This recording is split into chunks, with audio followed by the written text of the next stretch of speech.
نحمده ونصلي على رسوله الكريم اما بعد فاعوذ بالله من الشيطان الرجيم بسم الله الرحمن الرحيم وعن ابي هريرة رضي الله تعالى عنه قال قال رسول الله صلى الله عليه وسلم ان الله تجاوز عن امتي ما وسوست به صدورها ما لم تعمل به او تتكلم متفق علیہ او کما قال علیہ الصلاۃ والسلام۔ حضرت ابو ہریرہ رضی اللہ تعالی عنہ سے روایت ہے کہ رسول اللہ صلی اللہ علیہ وآلہ وسلم نے فرمایا، حقیقت یہ ہے کہ اللہ تعالی نے میری امت کے لوگوں کے ان وسوسوں کو معاف کر دیا ہے جو ان کے دلوں میں پیدا ہوتے ہیں جب تک کہ وہ ان وسوسوں پر عمل نہ کریں اور ان کو زبان پر نہ لائیں۔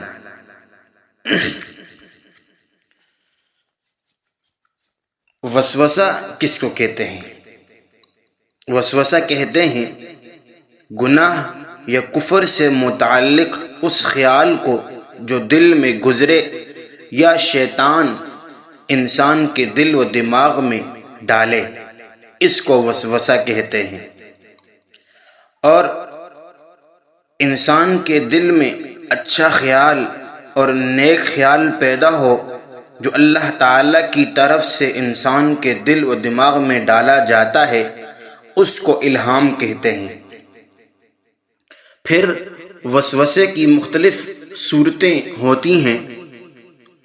اسی اعتبار سے علماء کرام نے اس کی الگ الگ قسمیں متعین کی ہیں۔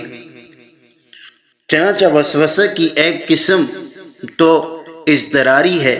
اور دوسری قسم اختیاری ہے۔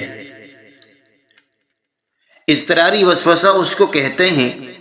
کہ کسی گناہ کا یا ایمان و یقین کے منافی کسی بات کا خیال اچانک اور بے اختیار انسان کے دل اور دماغ میں گزرے تو اس کو اصطلاحی طور پر، شرعی طور پر اس کو حاجز سے تعبیر کیا جاتا ہے، حاجز۔ اور یہ وسوسہ جو ہے یہ گزشتہ امتوں میں بھی رہا ہے اور اس امت میں بھی ہے۔ اور اگر وہی برا خیال دل اور دماغ میں ٹھہر جائے اور انسان کے دل اور دماغ میں ایک عجیب سی کیفیت پیدا ہو اور انسان کا دل اس میں خلط ملط ہو جائے تو اس کو خاطر کہتے ہیں۔ یہ اس امت سے معاف ہے، یعنی یہ جو ہماری امت ہے اس امت سے یہ معاف ہے۔ اختیاری وسوسہ اس کو کہتے ہیں کہ کسی گناہ یا ایمان و یقین کے منافی کسی بات کا خیال انسان کے دل اور دماغ میں پیدا ہو، پھر ٹھہر جائے اور لگاتار رہے، یعنی پہلے پیدا ہو پھر ٹھہرا رہے پھر لگاتار رہے، یعنی مستقل طور پر اس کا دل میں یہ بات خلط ملط ہو رہی ہے، اٹک رہی ہے اور اس کی طبیعت بھی جو ہے اس کام کو کرنے کی خواہش کر رہی ہے اور پھر اس کام کو کرنے میں انسان کو لذت محسوس ہوتی ہے۔ یہ اختیاری وسوسے کی یہ صورت جو ہے ہم کہلاتی ہے اور یہ بھی اس امت سے معاف ہے۔ اس پر بھی کوئی مواخذہ نہیں ہوگا جب تک کہ ہم کوئی عملی صورت اختیار نہ کریں، یعنی وسوسہ پیدا ہوا اور انسان کے دل میں ٹھہرا اور مستقل ٹھہرا رہا تو معاف ہے۔ لیکن ہاں، جب ہم اس کو عمل میں لائیں گے، عملی شکل کے اندر لائیں گے تو پھر اس پر کیا ہوگا؟ ہمارا مواخذہ ہوگا، اس سے پہلے مواخذہ نہیں ہے۔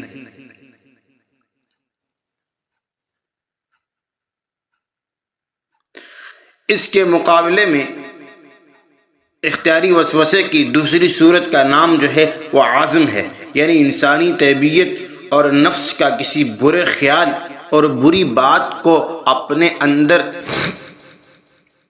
کرنا، پھر اس کو جما لینا، اور نہ صرف یہ کہ اس خیال سے نفرت اور اس کو برا نہ ہو بلکہ اس پر اس کو عمل کرنے کا ایسا اس نے پختہ ارادہ کر لیا ہو کہ کوئی خارجی باہر کی چیز بھی اس کو مانع نہ ہو تو یقینی طور پر عملی صورت اختیار کر لے۔ وسوسے کی یہ ایسی صورت ہے کہ جو قابل مواخذہ ہے، اس پر کیا ہوگا؟ مواخذہ ہوگا۔ تو یہاں پر یہ وضاحت بھی ضروری ہے کہ وسوسے کی جو اوپر اقسام جو ذکر کی گئی ہیں یہ افعال اور اعمال کی نسبت سے ہیں، جن کا واقعہ ہونا انسان کے دل اور ظاہری اعضائے جسم سے ہے، جیسے زنا ہے، چوری ہے، اور جو باتیں انسان کے دل اور دماغ کا فعل کہلاتی ہیں، جیسے برا عقیدہ ہو گیا، حسد ہو گیا، کینہ ہو گیا، بغض ہو گیا، تو یہ ان تینوں اقسام میں داخل نہیں ہیں۔ ان پر ہمیشہ جو ہے ہمیشہ اگر وہ پختگی اختیار کرتا ہے جیسے تو ان پر کیا ہوگا؟ مواخذہ اس کو ہوگا۔ تو انسان کے ساتھ جو ہے وہ شیطان تو ہمیشہ ہے، اور پھر شیطان تو ہر وقت انسان کے دل کے اندر جو ہے وہ برے خیالات ڈالتا رہتا ہے، شیطانی وساوس ڈالتا رہتا ہے، انسان کے دل کو خلط ملط خلجان پیدا کرتا رہتا ہے۔ جیسے کہ وہ یہ کہتا ہے کہ بھائی آپ کو کس نے پیدا کیا ہے، اور پھر یہ دنیا کو کس نے اور زمین کو کس نے پیدا کیا ہے، حتیٰ کہ پھر وہ یہاں تک بھی انسان کے دل میں ڈالتا ہے کہ اللہ رب العزت کو کس نے پیدا کیا۔ تو یہ ساری باتیں جو ہے انسان کے دل میں شیطان ڈالتا ہے، اور ان ساری باتوں سے وہ انسان کے دل میں جب یہ ساری باتیں ڈالتا ہے تو پھر انسان کیا ہوتا ہے؟ ایک پریشان ہو جاتا ہے کہ بھئی اب کیا کریں، اب کدھر جایا جائے، کون سا ایسا کام کیا جائے کہ جس سے یہ ہمارے جو ہے وساوس جو ہے فوراً ہٹ جائیں۔ تو علماء نے اس کا طریقہ یہ لکھا ہے کہ اگر وہ کسی جگہ بیٹھا ہوا ہے ٹھیک ہے اور فارغ بیٹھا ہوا ہے، اگر وہ کوئی کام نہیں کر رہا، ویسے بیٹھا ہوا ہے، تو پھر شیطان اگر اس کے دل میں کوئی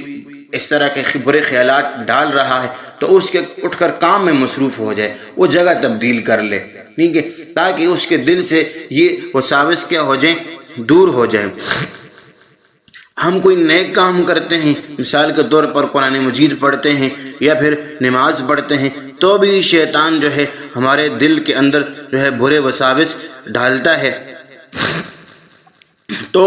ان کا مثال کے طور پر اب ہم نماز پڑھتے ہیں تو پھر شیطان جو ہے ہمارے دل کے اندر یہ بات ڈالتا ہے کہ بھائی ہم نے نماز کی نیت باندھتے ہی دنیا بھر کے خیالات ہمارے ذہن میں آنا شروع ہو جاتے ہیں، وہ باتیں ہمارے ذہن میں آنا شروع ہو جاتی ہیں کہ جو کبھی ہمیں یاد ہی نہیں تھیں۔ تو شیطان جو ہے پھر طرح طرح کے وساوس اور خیالات پیدا کرتا رہتا ہے۔ کبھی تو وہ یہ خیال ڈالتا ہے کہ بھائی آپ کی نماز مکمل نہیں ہوئی، کبھی وہ کہتا ہے کہ ایک رکعت یا 2 رکعت آپ کی چھوٹ گئی ہیں، کبھی وہ یہ خیال ڈالتا ہے کہ بھئی آپ کی نماز صحیح نہیں ہوئی، کبھی وہ یہ خیال ڈالتا ہے کہ آپ کا فلاں رکن رہ گیا، کبھی وہ یہ خیال ڈالتا ہے کہ آپ کی قرات میں کوئی آیت چھوٹ گئی۔ تو ان شیطانی وساوس کا مقصد وہ اس کا یہ ہوتا ہے کہ نمازی جو ہے وہ اپنی نماز توڑ دے اور ختم کر دے۔ لیکن شیطان کی اس فریب کاری اور تخریب کاری سے محفوظ رہنے کا طریقہ یہ ہے کہ جب شیطان انسان کے دل میں خیال ڈالے اور شکوک و شبہات انسان کو پیدا ہوں تو پھر وہاں پر انسان اپنی نماز کو ختم نہ کرے بلکہ نماز پوری کرے اور شیطان سے یہ کہے ہاں بھائی میں تو غلطی کر رہا ہوں، نماز میری درست نہیں ہو رہی، لیکن میں نماز پڑھوں گا اور تیرے کہنے پر عمل نہیں کروں گا۔ اور اس طرح جب وہ کرے گا تو پھر شیطان نمازی سے کیا ہو جائے گا؟ مایوس ہو جائے گا، وہ پھر جان لے گا کہ بھائی یہ اب میرے قبضے میں آنے والا نہیں ہے، تو وہ اس سے ہٹ جائے گا۔ لیکن یہاں پر یہ بات بھی ذہن نشین کر لینی چاہیے کہ یہ حکم اس وقت ہے کہ جب اس کو یہ یقین ہو کہ بھائی میں نماز بالکل صحیح طریقے سے پڑھ رہا ہوں، مجھ سے کوئی رکن نہیں چھوٹ رہا، کوئی چیز نہیں چھوٹ رہی، یہ اس وقت ہے۔ ہاں جب واقعی وہ نماز میں کوتاہی کر رہا ہے یا کوئی کسی ارکان کی ادائیگی میں اسے غلطی ہو رہی ہے، اس کو احساس بھی ہو رہا ہے، تو پھر وہ اس غلطی اور کوتاہی کو دور کرے اور نماز کی صحت اور نماز کی تندرستی کی طرف کیا ہو، متوجہ ہو۔ تو جب شیطان انسان کے دل میں یہ برے خیالات ڈالے تو پھر وہاں پر انسان یہ دعا پڑھے، قل آمنت باللہ ثم استقم، کہ میں اللہ تعالیٰ پر اور اس کے رسول پر ایمان لایا اور اس پر کیا ہے، قائم اور دائم ہے۔ تو یہ جو وساوس ہوتے ہیں یہ شیطان کی طرف سے ہوتے ہیں۔ ان وساوس کی وجہ سے ہمیں جو ہے وہ ڈرنا نہیں چاہیے اس وقت تک کہ جب تک ہم ان پر عمل نہ کریں۔ ہاں جب ہم عمل کر لیں گے تو پھر ان پر کیا ہوگا، مواخذہ ہوگا۔ تو اللہ رب العزت سے دعا ہے اللہ رب العزت ہمیں ان باتوں پر عمل کرنے کی توفیق عطا فرمائے۔